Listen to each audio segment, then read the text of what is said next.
Guys, welcome back to our YouTube channel Youth Academy। आज हम पढ़ेंगे फिजिकल ज्योग्राफी का first lecture interior of the earth.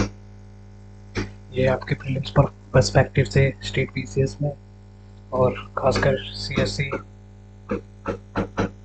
Prelims में इसके एक या दो क्वेश्चंस हम देख सकते हैं और मेंस में भी एक या दो क्वेश्चन आने की संभावना रहती है।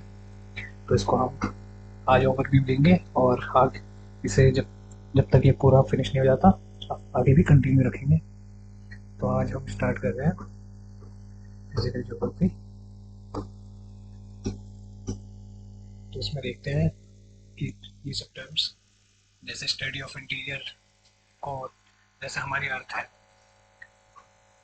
इसके जो इंटीरियर है उसको हम दो पार्ट में डिवाइड कर सकते हैं, एक आउटर लेयर, एक सरफेस की इनर लेयर। सबसे पहले हम जो अर्थ के आंतरिक भाग है जैसे लिथोस्फेयर उसकी बात करें तो उसकी स्टडी को क्या कहते हैं, जियोस्फेयर। और स्टडी ऑफ इंटीरियर जैसे ये क्रस्ट हो गई, क्रस्ट के नीचे जो भी मटेरियल पदार्थ पाए जाते हैं इसकी स्टडी को क्या कहते हैं, जियोलॉजी। और जो क्रस्ट है लिथोस्फेयर उसके ऊपरी भाग की स्टडी को क्या कहते हैं, ज्योग्राफी। उसी को कहते हैं ज्योग्राफी। इसे और भी टर्म में देखेंगे कि आगे जब हम इसको आगे बढ़ाएंगे तो मैन इंटरेक्ट विद एनवायरनमेंट, इसको भी हम ज्योग्राफी कहते हैं। तो धीरे धीरे अपनी डेफिनेशन, जो भूगोल की डेफिनेशन है ज्योग्राफी की, उसको डेवलप करेंगे। तो आगे देखते हैं। Surface of the earth consist of two factor. जो सरफेस है, सतह है पृथ्वी की, वो कितने फैक्टर से बनती है, टू फैक्टर से, एक फिजिकल एंड ह्यूमन मेड। तो इसमें देखते हैं जब मैन इंटरेक्ट करता है किससे, man interact with surface of the अर्थ, तो उसी से हमारा क्या बनता है, ह्यूमन ज्योग्राफी। जैसे खेती हो गई, जब हम खेती करते हैं तो हम अपने पृथ्वी की सतह है उसका उपयोग करते हैं, और माइनिंग भी इसी में आ जाता है। माइनिंग करते हैं, कोई किसी रिसोर्सेज को निकलवाना हो या फिर उस पर यूज लाते हैं, तो उसमें भी क्या होता है, हम जो अर्थ है या फिर क्रस्ट है पृथ्वी की उसके साथ इंटरेक्ट कर रहे हैं। ये सब हम क्यों करते हैं, अपनी ज़रूरत के हिसाब से, क्योंकि एग्रीकल्चर से हमें जो खाने के पदार्थ हैं वो मिलते हैं, तो हम उनकी ज़रूरत के, और रिसोर्सेज जैसे और भी अन्य प्रकार के रिसोर्सेज पाए जाते हैं, जल हो गया और भी खाने पीने की या पदार्थ, तो वैसे मटेरियल में आयरन ये सब पाए जाते हैं। तो ये रिसोर्सेज ये हमारी ज़रूरत के हिसाब से हम इंटरेक्ट करते हैं तब होता है। तो सबसे इम्पोर्टेंट फैक्टर है नीड्स। अब आगे देखते हैं। ये हमने बता दिया, man interaction with the surface of the earth is called human geography. Human geography किसे कहते हैं, जब मानव इंटरेक्शन करता है पृथ्वी की सतह से, और चाहे किसी भी फॉर्म में हो, एग्रीकल्चर, माइनिंग, एक्सेट्रा एक्सेट्रा। आप देख सकते हैं the study of relationship between man and environment. तो अभी हमने बताया कि जो स्टडी है मैन और एनवायरनमेंट, वातावरण की, जो हमारे चारों ओर पाए जाते हैं, हम आगे देखेंगे एनवायरनमेंट किसे कहते हैं, उसको भी हम क्या कहते हैं, ज्योग्राफी कहते हैं। इसको और बढ़िया टर्म में आगे डिफाइन किया गया है, the study of resources and activities known as. जो रिसोर्सेज, जो भी रिसोर्सेज पाए जाते हैं, संसाधन पाए जाते हैं पृथ्वी पर, और जो भी एक्टिविटी हम करते हैं जैसे खेती, माइनिंग, इन सब की स्टडी को इकोग्राफी कहते हैं, इको ज्योग्राफी कहते हैं।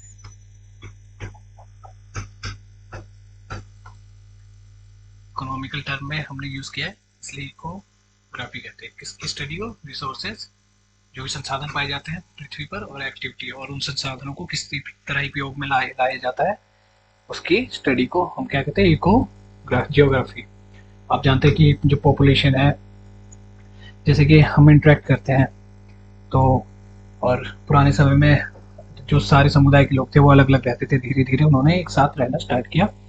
तो एक एक फिक्स पर्टिकुलर एरिया में पाई जाने वाली जनसंख्या अधिक होने लगी, लोगों ने अपना समाज और ज़्यादा ही सोशल होने लगे, जिसके कारण एक पर्टिकुलर एरिया में पॉपुलेशन, लोगों की जनसंख्या बढ़ी, और इसी की जनसंख्या को, की स्टडी को हम कहते हैं डेमोग्राफी। आई होप यहाँ तक क्लियर हो। अभी हम टर्म से बस वाकिफ हो रहे हैं, देख रहे हैं कि ये इसमें आगे कोई समस्या ना हो कि डेमोग्राफी किसे कहते हैं। और जब लोगों का इंटरेक्शन हुआ तो कई कई भाषाएं, जैसे अन्य प्रकार की भाषाएं उत्पन्न हुई। जैसे यूपी में या बिहार में अलग अलग प्रकार की भाषाएं बोली जाती हैं। तो ये इनकी अलग संस्कृति की पहचान बनी। इसी को हम कल्चरल ज्योग्राफी के फॉर्म में भी देख सकते हैं। आई होप यहाँ तक क्लियर हो। अब देखते हैं कि जब पॉपुलेशन का निर्माण, मतलब पॉपुलेशन एक जगह आई लोगों की, उसके कारण अन्य भाषाओं का विकास हुआ। इन्हीं भाषाओं से क्या बना, पहले ये विलेज में रहते थे, एग्रीकल्चर खेती करते थे। फिर उनके जो एक्टिविटी थी, कार्य थे, उनमें धीरे धीरे बदलाव आने लगे। तो वही विलेज क्या बने, टाउन बने। फिर टाउन से मेगापोलिस। मेगापोलिस एक हाई फाई सिटी होती है, जैसे Mumbai, Delhi, Tokyo, Mexico, example के तौर पे देख सकते हैं। तो ये जैसे जैसे इनके विकास हुआ लोगों का, वो कहाँ से, विलेज से सिटी, सिटी सिटी से टाउन, टाउन से मेगापोलिस में स्थापित होने लगे। तो इसी सेटलमेंट को कहते हैं ज्योग्राफी। इसको भी इस टर्म में देख सकते हैं, सेटलमेंट ज्योग्राफी। इसी सेटलमेंट को क्या कहते हैं, settlement geography. I hope it is clear now. अब इसी को देखते हैं कि एक रीजनल रीजनल एरिया से हम क्या समझते हैं। जैसे कि हम लिखा है यहाँ पे, if you combine all this areas, जैसे कि एक्टिविटी, रिसोर्सेस, ये सब, लैंग्वेज, लैंग्वेज में हमारी कल्चरल ज्योग्राफी और ये सेटलमेंट, तो ये हमारा रीजन वन बना देता है। इन सबको एरिया को मिला, सारे जो भी पॉइंट है इन सबको मिला दें तो हमारा क्या बना देता है, रीजन। और यही, जैसे ये पर्टिकुलर रीजन बन गया, ये जैसे यूपी हो गया, ये बिहार हो गया, ये यूपी में ही कोई अन्य प्रकार की डिस्ट्रिक्ट या फिर जगह है, तो ये एक रीजन दूसरे रीजन से कंप्लीट करता है अपने आप को। इसी को हम पॉलिटिकल ज्योग्राफी के टर्म में देख सकते हैं। आई होप यहाँ तक क्लियर हो। और जो रीजन होता है, इससे हमें एक रीजन की पहचान ऐसे कर सकते हैं, जैसे हमें जहाँ पे जन्म हुआ उससे हमें बहुत लगाव हो जाता है, उसके साथ हमारी फीलिंग जुड़ी होती है, उसी को हम रीजन का नाम दे सकते हैं। और इन सब टर्म्स को भी कंबाइन करें तो रीजन ही कहलाता है, वो पर्टिकुलर एरिया। या आप यहाँ से नोट डाउन कर सकते हैं। आगे देखते हैं। यही पॉलिटिकल ज्योग्राफी हमने समझा दिया कि जब एक रीजन दूसरे रीजन से कॉम्प्लीट करता है तो उसी को हम पॉलिटिकल ज्योग्राफी का टर्म देते हैं या नाम देते हैं। अब देखते हैं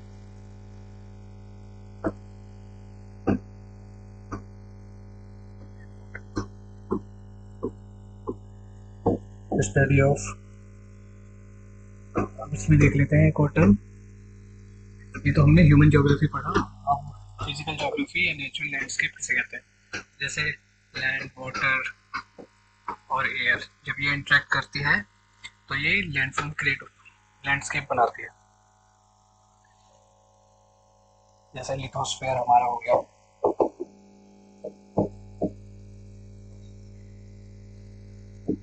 ये हो गया वाटर में hydrosphere.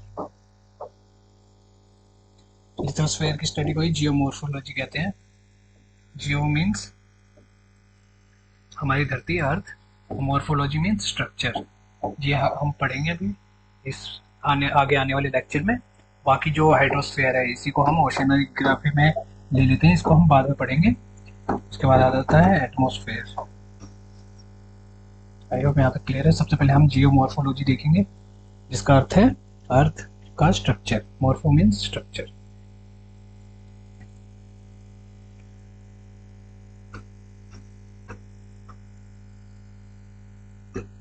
Man interaction with the surface of the earth is called human geography. हमने पढ़ चुके हैं, हम आगे देखते हैं फिजिकल ज्योग्राफी में। The study of relation between man and environment is geography. अब इसमें देख लेते हैं बायो जियोग्राफी किसे कहते हैं। जब भी हम, जैसे बायोटिक मीन्स, हम यहाँ पे स्ट्रक्चर से देखते हैं। ये है लिथोस्फीयर, हाइड्रोस्फीयर, एटमॉस्फेयर। और ये तीनों जो जब मिलते हैं, इंटरेक्ट करते हैं एक साथ, जो हाइड्रोस्फीयर है हमारा, लिथोस्फीयर है और एटमॉस्फेयर, तो ये बायोस्फीयर बनाता है। बायोस्फीयर में भी दो टर्म होते हैं, एक होता है बायोटिक, अबायोटिक एंड बायोटिक। जो बायोस्फीयर है हमारा, उसमें अन्य प्रकार के जीव पाए जाते हैं, लिविंग थिंग, और नॉन लिविंग थिंग भी पाए जाते हैं, जैसे पेड़ पौधे, सॉरी जैसे रॉक हो गए हमारे, रिवर हो गए। और लिविंग थिंग में ट्री हो गए, पेड़ पौधे हो गए, ह्यूमन हो गए, एनिमल हो गए। आप इनसे अवगत हैं, इसमें ज़्यादा एग्जाम्पल देने की आवश्यकता नहीं है, तो आई होप क्लियर नाउ। तो जो बायोस्फीयर है हमारा, इसमें भी दो प्रकार की चीज़ें पाई जाती है, एक बायोटिक जो जीवित प्राणी को दर्शाती है, और एक होती है बायोटिक जो जिसमें लिविंग फीचर्स नहीं होते, जो जीवित नहीं होते, उसे अबायोटिक टर्म का नाम दिया गया। तो इसमें जब हम बायोटिक पे फोकस करते हैं, जब भी हम जीवित प्राणियों पर फोकस करते हैं बायोस्फीयर में, तो उसको हम कहते हैं ecology, the study of biotic with the relationship with the biotic. But focus किस पे करते हैं, यहाँ लिख देते हैं, स्टडी ऑफ बायोटिक, यहाँ पे थोड़ा मिसप्रिंट हुआ है, with the relation with a biotic. जैसे लिविंग थिंग का रिलेशन किसके साथ, बायोटिक के साथ, या इंटरेक्शन विद, या इंटरेक्शन कर लेते हैं, इंटरेक्शन विद अ बायोटिक। जो लिविंग थिंग का इंटरेक्शन किसके साथ, नॉन लिविंग थिंग के साथ, बट फोकस किस में, बायोटिक में, but focus on biotic is called ecology. जैसे मेंढक हो गया, अन्य प्रकार की प्राणी हो गए, हाथी, जो भी, तो फोकस किस में रहेगा, बायोटिक में, लिविंग थिंग में। यहीं पर एनवायरमेंटल स्टडी किसे कहते हैं, द स्टडी ऑफ अबायोटिक। इसमें अबायोटिक जो भी नॉन लिविंग थिंग है उसकी स्टडी होती है, बट फोकस और इंटरेक्शन किसके साथ ही होगा, interaction same, the study of, इसमें हो जाएगा अबायोटिक। एनवायरमेंटल स्टडी किसकी है, अबायोटिक की, non living thing, the study of abiotic with the interaction of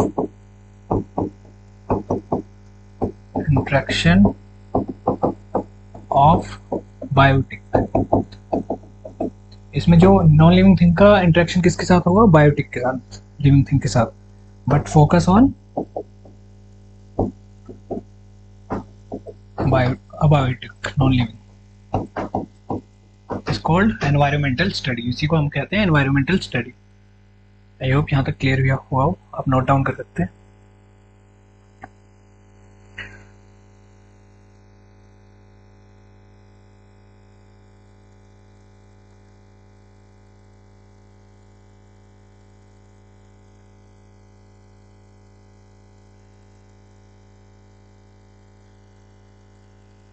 एक और देखते हैं आगे, यहाँ तक क्लियर हो। एक और टर्म यूज कर लेते हैं यहाँ पे, एंथ्रोस्फेयर, एंथ्रोपोस्फेयर।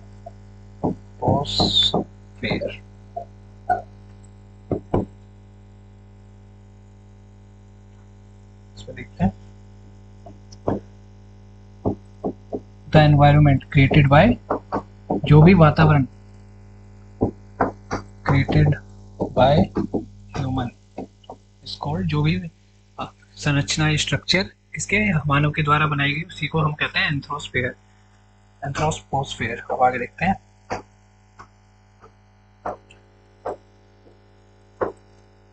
ये हम आगे आने वाली क्लास में देखेंगे, इसमें बस बताया गया है लाइफ साइकिल, हीटिंग साइकिल। आगे देखते हैं, अच्छा है, डेफिनेशन लिखी गई, environmental created by human is known as anthroposphere. आप इसे नोट डाउन भी कर सकते हैं। जो एनवायरमेंट, जो भी वातावरण, जो भी संरचना किसके द्वारा बनाई गई है, मानव के द्वारा बनाई गई है, उसी को कहते हैं एंथ्रोपोस्फेयर। अब देखते हैं एंथ्रोपोसिन पीरियड किसे कहते हैं। ये सब टर्म याद रखने की आवश्यकता है। वो आगे देखते हैं, is the period of man correspondence with the modification of natural environment. जब मानव ने क्या किया, जो भी एनवायरनमेंट था, जैसे एग्रीकल्चर या फिर पेड़ पौधे, जंगल, जैसे फॉरेस्ट, या फिर इसको काट के वहाँ पे सड़कों का निर्माण किया, मकानों का निर्माण किया, अन्य चीज़ों का निर्माण किया, तो वो एक तरीके से क्या किया, एनवायरनमेंट के साथ मॉडिफिकेशन की, उसको एक अन्य प्रकार की चीज में विस्थापित किया। तो उसी को हम कहते हैं एंथ्रोपोसेन पीरियड। इसमें correspondent with the modification of nature, जो भी नेचुरल एनवायरनमेंट था उसको क्या किया, मॉडिफाई किया, किसने, मानव। इसी को कहते हैं एंथ्रोपोसेन पीरियड। अब देखते हैं और एंथ्रोपोसेंट्रिक अप्रोच किसे कहते हैं। जैसे हम जानते हैं कि जो मानव है वो अपने विकास के लिए जो एनवायरनमेंट है, पेड़ पौधे हैं और जो अन्य प्रकार के पदार्थ है जो लिमिटेड रिसोर्स, लिमिटेड अमाउंट में है, उसका कभी कभी ज़्यादा उपयोग या उसको उस तरीके से उपयोग करते हैं जो बाद के जनरेशन या वो खत्म होने की स्थिति में आ जाते हैं। तो इससे कई क्लाइमेट इशू देखने को, एनवायरनमेंट, वाटर पॉल्यूशन, ये सब इशू देखने को मिलते हैं हमें। तो उसी को देखते हैं कि एंथ्रोपोसेंट्रिक अप्रोच से क्या तात्पर्य है। तो इसका मतलब है means the knowledge of geography, जो ज्योग्राफी की नॉलेज है उसको इस तरह हैज टू बी अप्लाइड, उसको इस तरीके से उपयोग किया जाए कि इन एड्रेसिंग द प्रॉब्लम, किसमें अप्रोच उसका उपयोग किया जाए कि जो प्रॉब्लम है उसको सोल्व करने में फेस्ड बाय ह्यूमन सोसाइटी, जो भी मानव के या फिर जो हमारे सोसाइटी में समस्या फेस की जा रही है उसको सॉल्व करने में ज्योग्राफी की हेल्प ली जाए। अब और देखते हैं as well as environmental present geographical perspective make geography more scientific, outfield and applied. जो भी हमारे समाज में समस्या एनवायरनमेंट से लेके, क्लाइमेट से लेके जो भी फेस की जा रही है, तो ज्योग्राफी का उपयोग की जाए, इसी को कहते हैं एंथ्रोपोसेंट्रिक अप्रोच। क्योंकि जो ज्योग्राफी की इसमें बताया गया है, जो ज्योग्राफी की फील्ड है वो बहुत ही साइंटिफिक है, उसमें बिना लॉजिक के कुछ भी नहीं यूज़ किया गया है, इसलिए इसको अगर हम सही ढंग से यूज़ करेंगे तो ये हमारे समाज के लिए लाभदायक होगा और कारगर साबित होगा। इसलिए इसकी अप्रोच को यूएन ने भी सराहा है। अब देखते हैं कि यूएन ने क्या कहा, यूनाइटेड नेशन ने, geography is scientific discipline and sharing of geographical knowledge will determine a future area of earth। Geography is a scientific discipline, scientific ढंग से इसका उपयोग अगर हम करें, ये एकदम साइंटिफिक है, इसमें कोई भी इलॉजिकल या इरेशनल टर्म या फिर उस ढंग से मनगढ़ंत रूप से कुछ नहीं बनाए गए, एक संगठित रूप से लोगों के द्वारा, खोज के द्वारा ये नॉलेज प्राप्त की हुई है। And sharing of geographical knowledge will determine a future और area of earth surface as a home of human. क्योंकि जो पृथ्वी है हमारा घर है, और उसको हम सही ढंग से रखेंगे तो ये हमारे फ्यूचर के लिए बहुत लाभदायक होगा। इसलिए जो ज्योग्राफी की नॉलेज है और उसको हम शेयरिंग, एक दूसरे की हेल्प करना ज्योग्राफी के नॉलेज के द्वारा, कि जैसे एक कंट्री में कोई इशू आया तो दूसरी कंट्री उसकी हेल्प कर रही है, तो ये हमारे जो अर्थ है उसके लिए बहुत ही अच्छी बात होगी। और इसमें एक सस्टेनेबल डेवलपमेंट, ये बहुत टर्म यूज़ किया जाता है। जैसे हमने बताया कि जो हमारा मानव है वो किसी अन्य प्रकार के संसाधन का अत्यधिक उपयोग कर लेते हैं, जिसके कारण उसकी जो संख्या है, जो अमाउंट है, वो बहुत ही कम हो जाती है। इसी में बताया गया है कि fulfilling the needs of present generation, जो प्रेजेंट जनरेशन की नीड्स है इस प्रकार पूरी की जाए ताकि जो आने वाली जनरेशन है उसको कोई समस्या ना झेलनी पड़े। इसमें इस टर्म को याद रखने, ये सब टर्म को याद रखने की बहुत आवश्यकता है, या आप आंसर में भी लिख सकते हैं। इसमें ये बताया गया है कि सस्टेनेबल डेवलपमेंट का मतलब क्या है, fulfilling the needs of the present generation without compromising the needs of the future generation. I hope यहाँ तक क्लियर हो। तो आगे देखते हैं। अब देखते हैं रेगुलेथिक मीन्स क्या कहते हैं। रेगुलेथिक ये सब टर्म है, ये रेगुलेथिक होता है जैसे कोई वोल्केनो इरप्ट हुआ, ये इवेंट है यहाँ से, तो जो भी ये लावा के रूप में आया यहाँ पे, और ये सॉलिडिफाई हो गया, एकदम सॉलिड रूप में आ गया। लेकिन इसके ऊपर कोई अभी लेयर नहीं जमी वेदरिंग के कारण। ये हम देखेंगे वेदरिंग किसे कहते हैं, ऑर्बिटल इरोजन किसे कहते हैं। तो जो नेचुरल स्टेट में जो भी रॉक पाए जाते हैं यही रेगुलिथ है। जैसे fundamental rock of any form, any form of rock, या फिर ऐसे एनी रॉक, इसको ऐसे लिख दीजिए। Fundamental rock, fundamental part of any rock, ऐसे लिख दीजिए, जो होता है regolith. I hope it is clear. जो ओरिजिनल फॉर्म में हो अपने, उसी को कहते हैं रेगुलिथ। वॉल्केनिक रॉक इसका एग्जांपल है, जैसे आपने एग्जांपल दिया।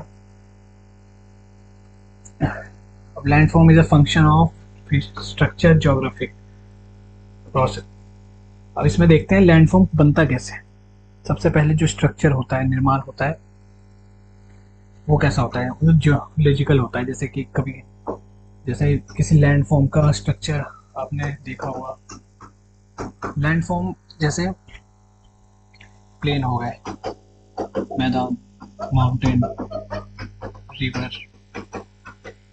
ये पर्टिकुलर जो प्लेन है वो लैंडफॉर्म है। माउंटेन है, ये पर्टिकुलर माउंटेन अगर किसी की बात हो रही है तो क्या है, एक लैंडफॉर्म है। रिवर है तो ये लैंडफॉर्म है। और जब ये एक साथ आ जाते हैं तो यही क्या कहलाते हैं, लैंडस्केप।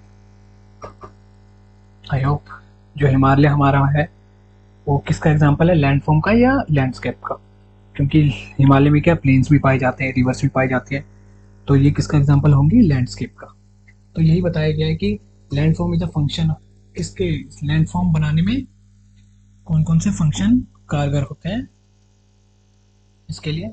तो पहला स्ट्रक्चर, इसका स्ट्रक्चर कैसा होगा लैंडफॉर्म का, ये सब फंक्शन होते हैं लैंडफॉर्म के। प्लेन होता है, माउंटेन, स्ट्रक्चर के एग्जांपल है, रिवर, इसमें कुछ भी दीजिए, फॉरेस्ट, सब। प्रोसेस कैसा होगा, एंडोजेनिक होगा या एक्सोजेनिक होगा, ये हम पढ़ेंगे कि एंडोजेनिक फोर्स किसे कहते हैं, एक्सोजेनिक फोर्स किसे कहते हैं। जो पृथ्वी पर जो बल लगता है सतह पर, बाहरी रूप से लगता है तो उसको एक्सोजेनिक कहेंगे। आंतरिक रूप से जो अंदर से फोर्स लगता है उसे एंडोजेनिक पढ़े कहते हैं। इसको हम गहराई से समझेंगे आगे, तो आगे देखते हैं। और टाइम, इसमें एक और फैक्टर इंपॉर्टेंट होता है टाइम, कि टाइम कितना लगा उसे प्रोसेस करने में, और प्रेशर, टाइम ऑफ प्रोसेसिंग, यहाँ लिख दीजिए। अब देखते हैं कि यही सब फैक्टर इंपॉर्टेंट होते हैं। स्ट्रक्चर कैसा है, प्रोसेसिंग कैसा, एंडोजेनिक है या एक्सोजेनिक है, टाइम ड्यूरेशन कितना लगा उसको बनने में। आई होप यहाँ तक क्लियर हो कि एक लैंडफॉर्म बनने के लिए क्या क्या कारगर है, इसका स्ट्रक्चर कैसा है, ये सब। अब एंडोजेनिक फोर्स किसे कहते हैं, ओरिजिन। एंडोजेनिक फोर्स का जो ओरिजिन होता है वो अभी हमने बताया कि क्या होता है, इंटीरियर ऑफ द अर्थ से होता है। और ये क्या, अगर जैसे ये स्ट्रक्चर है और यहाँ से कोई वेव आई, इसने जो हमारा लिथोस्फेयर है, क्रस्ट है, इस पे ऐसे टकराई, तो ये एक तो आंतरिक रूप से आई, इसलिए हम इसको एंडोजेनिक कहेंगे। और जो ये टकराई तो इससे रेगुलरिटी या फिर ये तबाही मचाती है हमारे क्रस्ट पे। इसके कारण जैसे माउंटेन टाइप, प्लेन, जो भी स्ट्रक्चर बनते हैं, इसी को हम इरेगुलरिटी और सरफेस का नाम देते हैं। तो ये क्या बनाती है, क्रिएट करती है irregularity on surface. It can some structure और फीचर कैन इवननेस। और ये जो हमारी सतह है उसको अनइवननेस, बराबर नहीं, समतल नहीं होने देती, ये उबड़ खाबड़ रूप में प्रवर्तित या उसको उस प्रकार उत्पन्न कर देती है। ये हम पढ़ेंगे कि इनर कोर कैसा है, सॉलिड है या ये सेमी सॉलिड है, लिक्विड फॉर्म में है, ये सब हम आगे आने वाली क्लास में देखेंगे। तो यही दिखाया गया कि एंडोजेनिक फोर्स कैसा होता है, इसको हम आगे आने वाली क्लास में अलग से भी देखेंगे। अभी के लिए इतना काफी है। एक्सोजेनिक फोर्स क्या होता है, जो एक्सटर्नली अर्थ के एटमॉस्फेयर पे आता है, नॉन एज। और जो ये होता है वो बहुत ही डिस्ट्रक्टिव होता है, बहुत ही धरती की सतह है उसको एकदम तोड़ देता है, मतलब अनियमितता है, ये भी इरेगुलरिटी उत्पन्न करता है। लेकिन जो रेट है, जो तबाही या फिर जो डिस्ट्रक्ट करने का रेट है, वो एंडोजेनिक फोर्स में ज़्यादा है। वो अभी हम लॉजिकल टर्म में भी देखेंगे। अब देखते हैं exogenic force origin external to the earth. कहाँ से? अर्थ के एटमॉस्फेयर के एक्सटर्नली से आता है। अब एक्सोजेनिक फोर्स ऑल्सो किस और नाम से जाना जाता है? Destructive degradation levelling force. क्योंकि ये बाहर से जब प्रेशर लगाता है और ये अंदर से, तो ये सतह को नियमित एक बराबर ढंग से रखने में कारगर साबित रखता है। इसलिए इसको डिस्ट्रक्टिव डिग्रेडेशन लेवलिंग फोर्स भी कहते हैं। क्योंकि जब एक सतह से एक तरफ से ज़्यादा फोर्स लगेगा तो ये सतह क्या हो जाएगी? ऊपर उठ जाएगी, या फिर इसमें अलग प्रकार का जो शेप है वो उत्पन्न होगा। पर ये ऊपर से भी प्रेशर आता है, इसलिए समतल करके रखता है, जिसके कारण इसको लेवलिंग बराबर करने वाली फोर्स भी कहते हैं।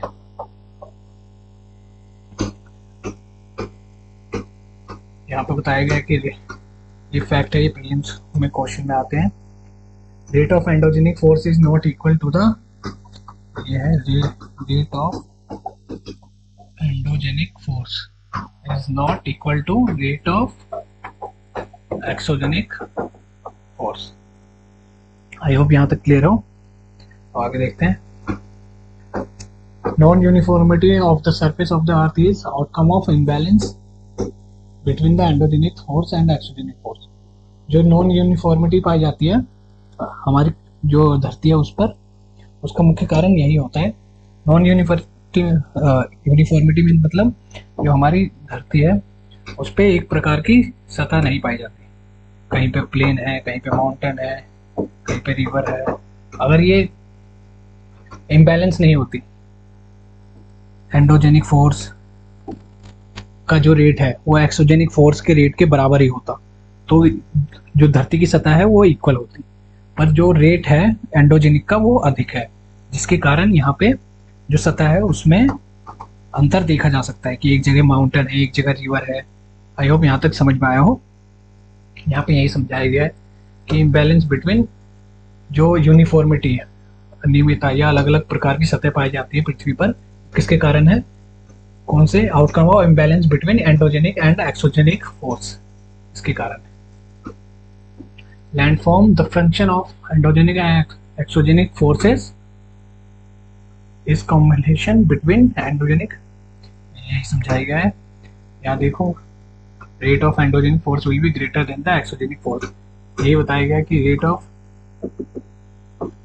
एंडोजेनिक फोर्स ग्रेटर देन, बड़ा होता है जो आंतरिक से, जो आंतरिक फोर्स है वो बाहरी फोर्स से क्या है? कम है।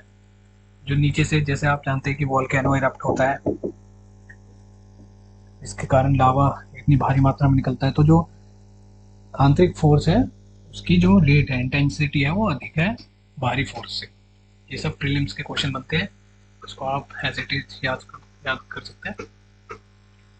अब ये देखते हैं, अर्थ की एज कितनी है? 4.6 बिलियन ईयर। ये हमने कैसे, ये इनकी जो एज है वो हम जो रॉक है पृथ्वी के आंतरिक भाग में पाई जाने वाली, उसके आधार पे हम पता लगाते हैं कि इसकी एज कितनी हुई है, कितने वर्ष पहले इसका निर्माण हुआ है। The formation of earth is pre existing matter from solar system. जो अर्थ की जो फॉर्मेशन हुआ है वो pre existing matter of solar system, जिससे सोलर सिस्टम का निर्माण हुआ है उसी से ही अर्थ का भी निर्माण हुआ है। अब इसी को हम कहते हैं मटेरियल नॉन एज प्रेमोडियल, इसी को प्रेमोडियल मैटर्स भी कहते हैं, जो प्रे एग्जिस्टिंग सोलर सिस्टम है जिससे निर्माण हुआ है एक अर्थ का, उस मैटर को हम क्या कहते हैं? प्रेमोडियल मैटर। आई होप यहाँ तक क्लियर हुआ हो। जो ब्लोब है, ये जब पृथ्वी पहले जियोइड बनने से पहले जब इरेगुलर शेप में थी, इसकी कोई फिक्स शेप नहीं थी, तो उसी को हमने ब्लोब का नाम दिया। बाद में ये एक फिक्स शेप में आई जहां ये बल्ज फॉर्म में थी, और जो नॉर्थ पोल और साउथ पोल क्या था? चपटे थे, फ्लैटन थे, तो उसको हमने जियोइड का नाम दिया बाद में। जब ये इरेगुलर शेप में थी तो इसको हमने क्या कहा, ब्लॉब, ब्लॉब के नाम से जाना। आई होप समझ में आया कि ब्लॉब किसे कहते हैं, ब्लॉब टू जियोइड, जियोइड किसे कहते हैं। टेम्परेचर ऑफ द सरफेस, उस समय सरफेस का जो सतह का वो टेम्परेचर कितना था, 6000 डिग्री। आई होप ये कितना अधिक हुआ आपको समझ में आ रहा हो। अब यहाँ देखते हैं the outer layer of earth, sorry, the outer layer of earth was started cooling, misprint हुआ है, कूलिंग कर लीजिए, cooling and solidification and formation of rocks. जो आउटर लेयर अर्थ का था वो आपको पता ही है कि कितना, उसका टेम्परेचर कितना था, 6000 डिग्री। तो कोई भी पदार्थ हो वो कैसे फॉर्म में होगा, लिक्विड फॉर्म में। बट धीरे धीरे ये क्या हुआ, ये कूल होना स्टार्ट हुआ, स्टार्टेड कूलिंग, यही समझाया गया। जो आउटर लेयर ऑफ द अर्थ क्या हुआ, स्टार्ट हो गया ठंडा होना। उसके बाद ये क्या हुआ, सॉलिडिफाई, ठंडा होकर कैसे सॉलिडी, एकदम ठोस अवस्था में अपने आ गया। उसी के कारण क्या हुआ, एक चट्टान का निर्माण हुआ। इसी को हम प्रोटोज कॉन्टिनेंट का नाम भी देते हैं। जब ये बनना स्टार्ट हुआ था, डिगैसिंग एक टर्म है, escape of gases from the solidification of rock। जब सॉलिडिफाई हुआ रॉक तो इसमें से कई गैसें निकली, उसी को हम डिगैसिंग कहते हैं। जब गैस निकलती हैं, जैसे कोई भी लावा ठंडा होता है तो उसके, जब ये सूख रहा होता है तो अन्य प्रकार की गैसें बाहर निकलती हैं, उसी को हम डिगैसिंग टर्म यूज करते हैं उसके लिए। अब एजोइक टर्म याद रखने की आवश्यकता है, जब लाइफ एग्जिस्ट नहीं करती थी, उसी टर्म को हमने क्या नाम दिया, Azoic. 2.5 billion years life not existed, 2.5 billion साल पहले जब लाइफ एग्जिस्ट नहीं करती थी। तो जब लाइफ एग्जिस्ट नहीं करेगी तो वहाँ जानवर, कोई भी स्पीसीज, जीवित प्राणी नहीं होंगे, पेड़ पौधे नहीं होंगे, जिसके कारण जो भी रॉक पाए गए वो, उनमें हमारे जो अंश थे या जो नॉन फॉसिलिफेरस टाइप के रॉक पाए गए, उनमें हमारा कोई भी योगदान नहीं था। इसको प्रे कैम्ब्रियन पीरियड भी कहते हैं। इसमें बताया गया 2.5 billion referred as pre Cambrian period, जहाँ पे एब्सेंस ऑफ लाइफ, इसको क्या कहते हैं, absence of life. This period was the establishment of lithosphere. इसी समय क्या हुआ, लिथोस्फेयर का निर्माण हुआ, हाइड्रोस्फेयर का निर्माण हुआ और एटमॉस्फेयर का निर्माण हुआ। इसी फेज को कहते हैं एजोइक फेज। आई होप यहाँ तक क्लियर हो। एब्सेंस ऑफ लाइफ, जहाँ पे मानव का निर्माण नहीं, किसी भी जीवित प्राणी का निर्माण नहीं हुआ था, बस यहाँ पे किसका निर्माण हुआ था, लिथोस्फेयर, हाइड्रोस्फेयर एंड एटमॉस्फेयर, उसी को एजोइक पीरियड कहते हैं। अब देखते हैं ड्यू टू एब्सेंस, जब लाइफ ही नहीं है तो रॉक्स क्रिएटेड, जब रॉक्स बने उस टाइम तो कैसे थे, नॉन फॉसिलिफेरस, उसमें किसी भी मानव या जानवर के अवशेष नहीं पाए गए। अब ये आगे वाली क्लास में देखेंगे, यहाँ तक काफी है, इसको हम अलग तरीके से लेंगे। अभी तक हमने पढ़ा कि एजोइक कैसे कहते हैं।